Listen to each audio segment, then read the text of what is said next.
Iba naman po tayo ng balita mga kapuso habang nagaganap sina Dr. Eric Tayag at yung mga bata. May 10 grupong naniniwalang magiging ligtas ang kanilang lugar kapag naganap na nga yung paggunaw ng mundo. Ang tawag sa grupong yan, pangalan po nila ay ang Philippine Benevolent Missionaries Association ng Isla ng Dinagat sa lalawigan ng Surigao. Yung mga bali-balitang magtatapos na ang mundo na hindi naman naganap noong Biyernes, ang ginawa nila, nagsagawa pa sila ng salo-salo. Tinutukan sila ni June Veneracion.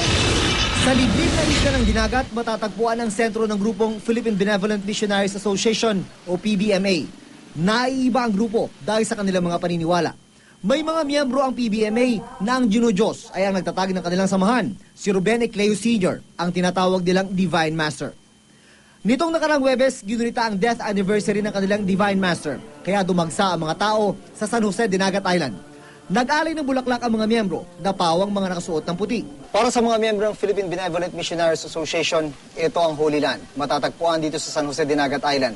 Kung sakaling dumating daw yung panahon ng paggunaw ng mundo, ito lang daw ang mananatiling nakatayo.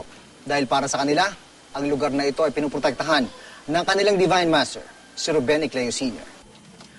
Sa anilay Holy Land, makikita ang bukal kung saan umaagos umano ang tinatawag nilang holy water. Paniwala nila na kapag papagaling ito kapag ininom.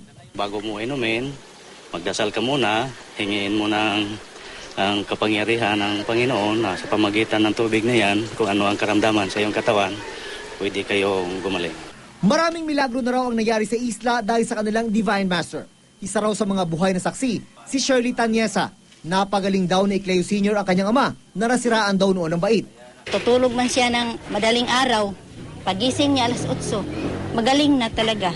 Si Jesus Christ at saka si Divine Master, isa lang yun. Kaiba man ang kanilang paniniwala, sang-ayon sila na walang sino makakapagsabi kung kailan magugunaw ang mundo na hindi nga nangyari nitong December 21, 2012. Nagpa-concert ang PBMA.